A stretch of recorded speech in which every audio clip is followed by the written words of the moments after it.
This is the Python script that I have written for picking a random protein from the list of 15 that has been provided. After running, I have been given the protein 2LWZ. So now I shall go to PDB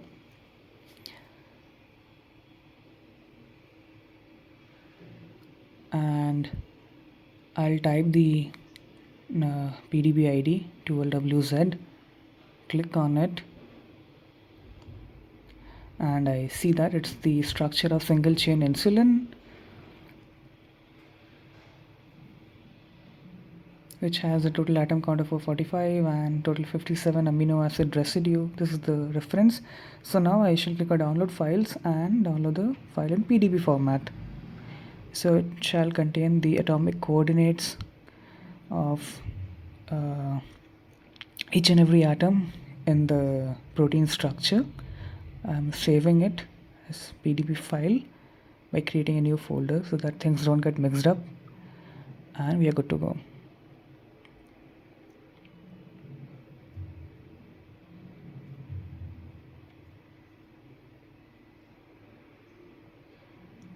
So this is my PDB file that has been downloaded. Now I shall go to VMD, which is Visual Molecular Dynamics software.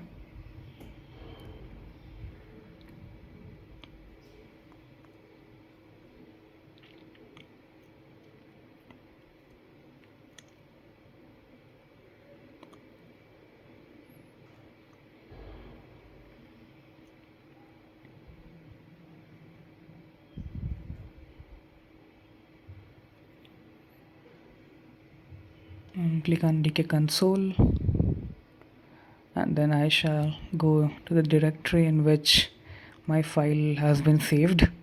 So I'll type out the path.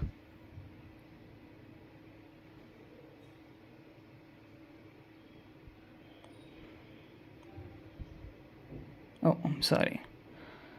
I forgot to write CD. Oh, sorry.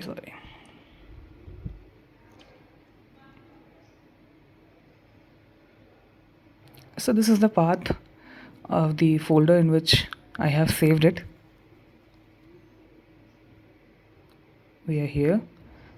We can see that the PDB file is present. I'll just load it using the mol new command. We can see in the OpenGL viewer that my protein looks something like this in the line format. So I shall select the atoms of only the protein and rewrite them into another PDB file just in case, because some PDB files have water associated with the protein and I need to clean that up.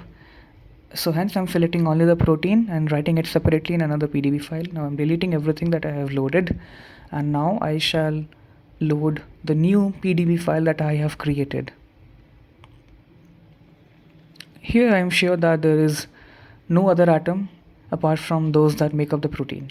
Now I shall go to the PSF builder, load the input file, then guess and split chain. So PSF will help us in building the structure of the protein from the atomic coordinates automatically.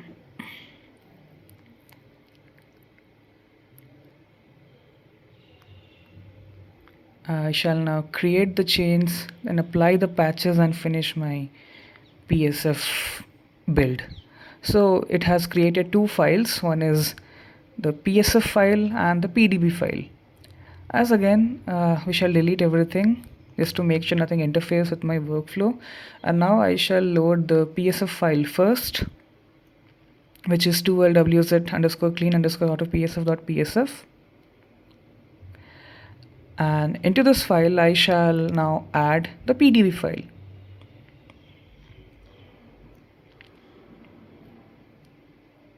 And our protein is here. Now I shall again go to extension modeling, then go to add a solvation box. So solvation box will help me replicate the situation inside a cell by adding water molecules around my protein. Since I forgot what padding to add, I am going to the original assignment file that has been posted by Professor.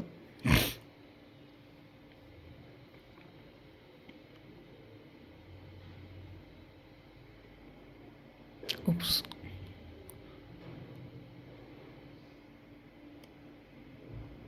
There we go. So we have to solve with the protein using a padding of 20 angstroms, which shall be large enough to encapsulate my protein.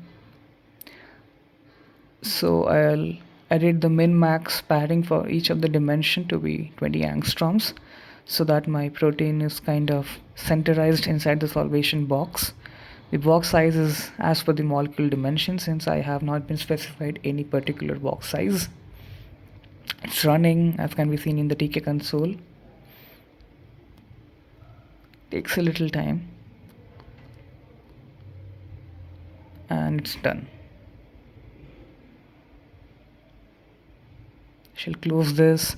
Now I can see that my protein has been solvated properly. It's not hanging out of the solvation box, it's completely encapsulated. So we are good to go to the next step.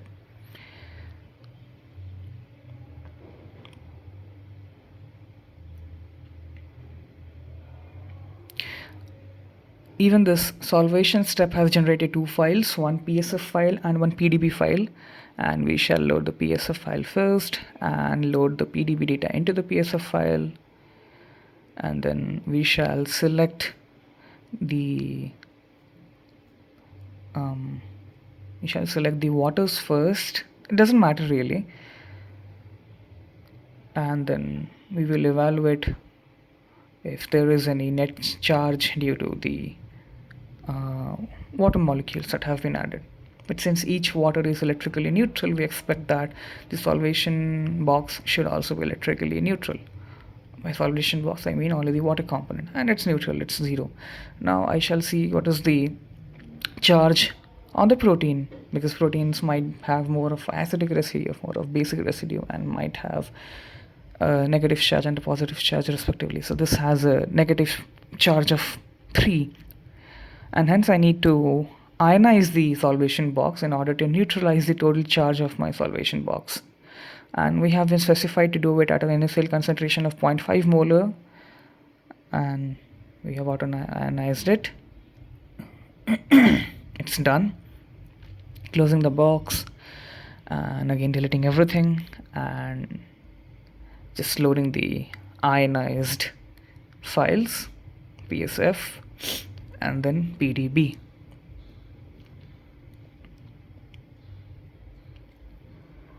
Now, to make sure, we will select all the atoms inside the solvation box along with the ions and see whether the charge has been neutralized or not. Yep, it has been neutralized. It's near to 0, almost 0. Now I shall select only the protein in the solvation box and find out what is the coordinate of the protein inside the box. These are the coordinates. So we need to copy paste these in the minimization configuration file that we shall be using subsequently. Now since I do not have Linux in my system, I'm using a server. So I've downloaded the minimization npt and parameter files that has been provided in Windows, and I'm making sure I have all the files that are required in my folder, and then I shall be sending it over to the Linux server using the SCP module.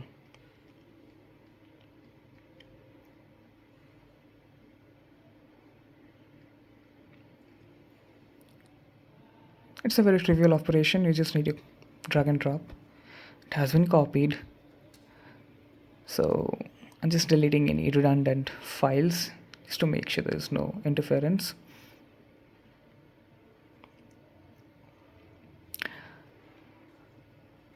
And now I shall be logging into my Linux server. His name is Rosalind, so using the port 2022. I'm inside the server, just making sure my home directory, my current directory is the home directory, and then I'll now move to the dual wz folder using the cd command.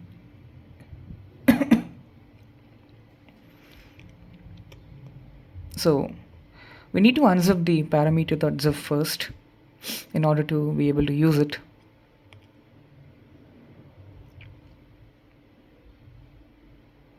And as instructed, we have to perform the minimization for 1000 step, dumping the frequency at 10 and then running an npt for 2000 steps, which essentially means that we have to update the position, velocity and time data and output energy and output pressure data every 10th cycle.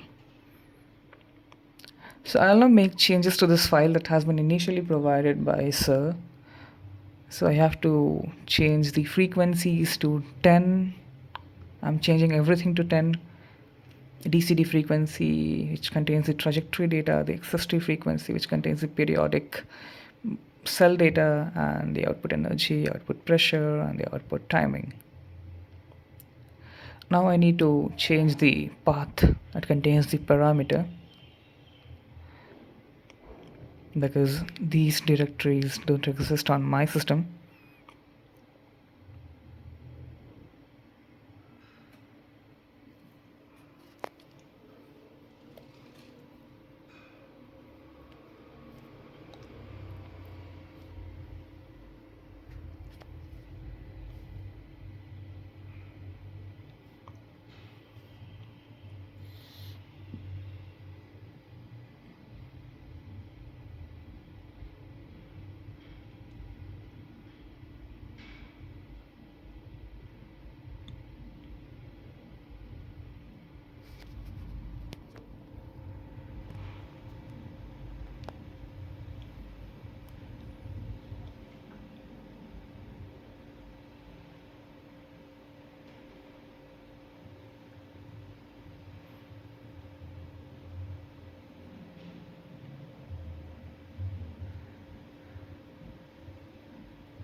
And we are done.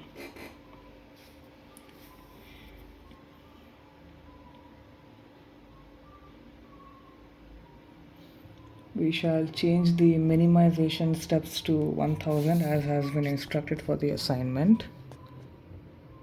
I'm sorry. It's on.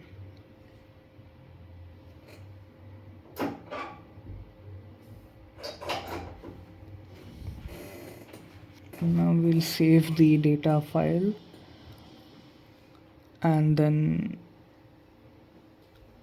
we will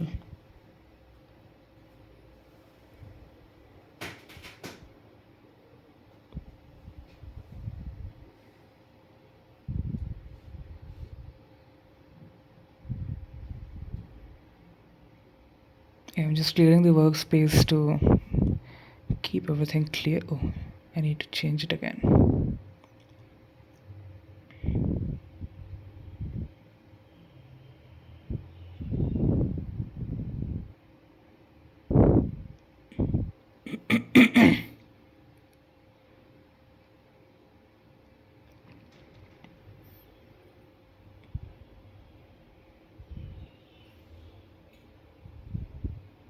So now we shall be unzipping the parameter zip file, and we see that an unzipped parameter folder has been created inside the directory.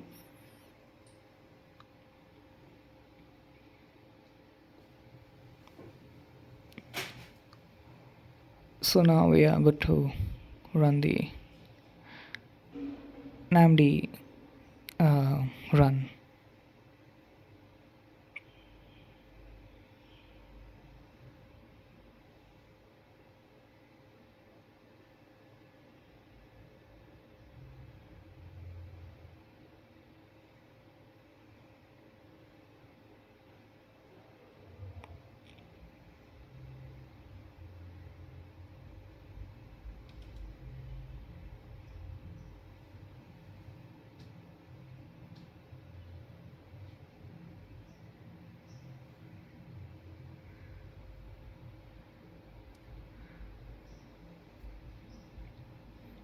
I think I have made a mistake here. I have not changed the cell center conditions that I should have copied and pasted from the VMD. So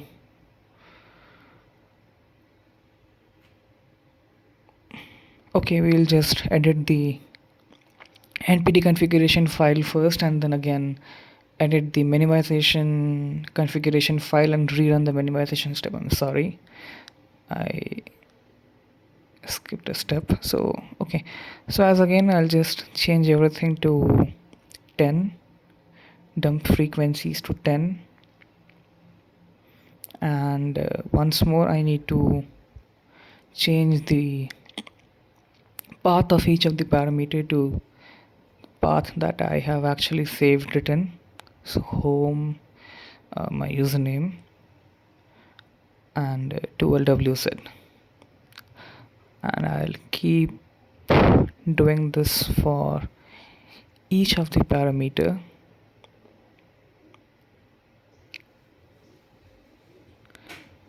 And also the last parameter regarding the metals. So in the parameter file that has been provided to us, there is no such file. Hence at the last I'll comment it out so that it does not interfere with the rest of my simulation run.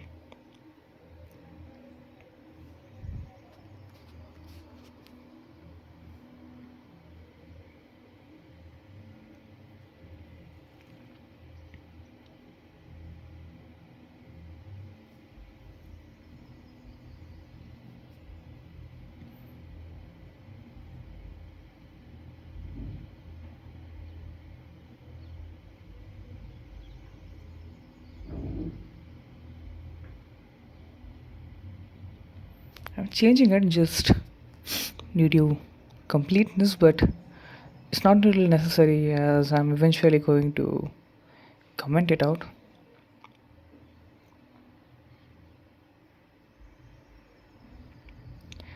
And so yeah,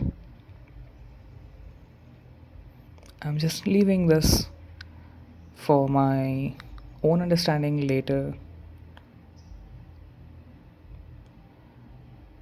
because I might forget.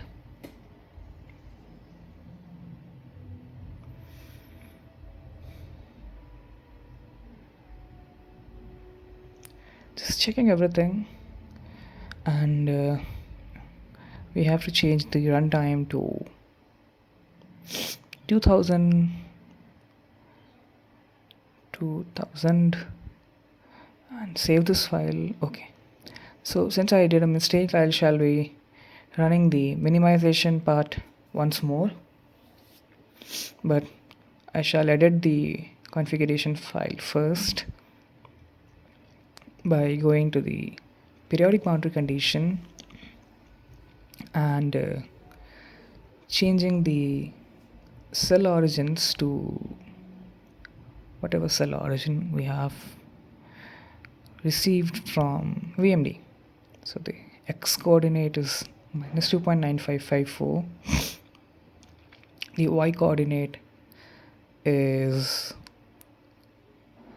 minus 2.13465, copying and pasting, and then finally the z coordinate is minus 3.18528. Oops, yeah.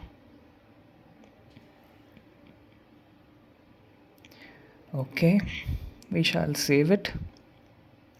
Control X, and then yes, enter. Okay, so running the configuration once again,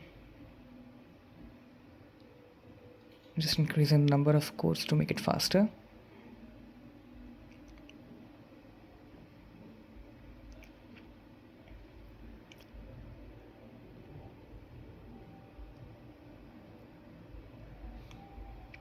So skipping some steps, I'm here. The minimization has been run for 1000 steps. Now I shall be running the NPD simulation, and I'm using 20 cores.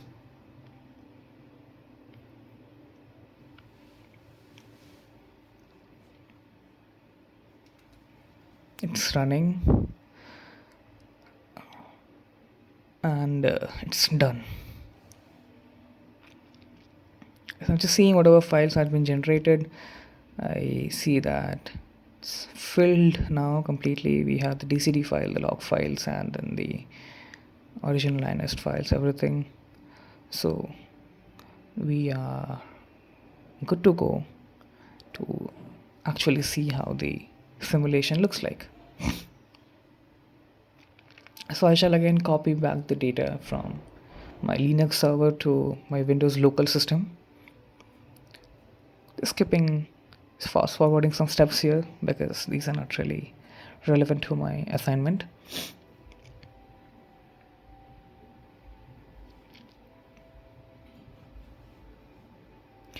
And then again we shall delete everything to begin from scratch, and all new npt.dcd mol add file. So we can add the psf file first and then the dcd. Order really does not matter. And we see that we have 200 frames total, and then when I play it, everything moves. It swarms around. The water molecule is just swarming around. My protein is at the center, completely solvated in the box. No overhangs, no high energy clashes. I shall change the representation of the protein to visualize it better. I shall change it to the form that we are accustomed to of alpha helices and beta sheet, and I shall color it by the secondary structure, and it's auto applied. So yeah, so now we can see that the representation has been changed. The purple coils are alpha helices, the green regions are the random coils, the disordered regions of the protein.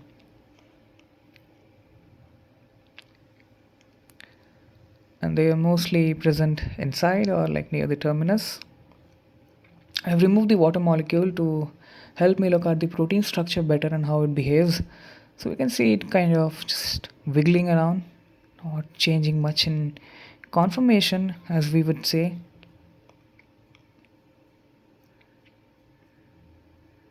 Just adding everything back.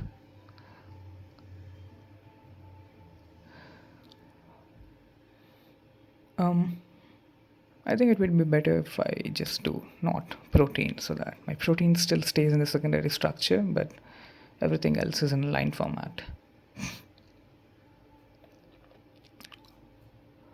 So we are done with the simulation. This is how it looks. I shall maximize it for a better view. So the proteins are wiggling due to their interaction with water, with each other, due to some repulsion and attractive forces that are present in the system. And since the protein is flexible in nature, it can move. Thank you.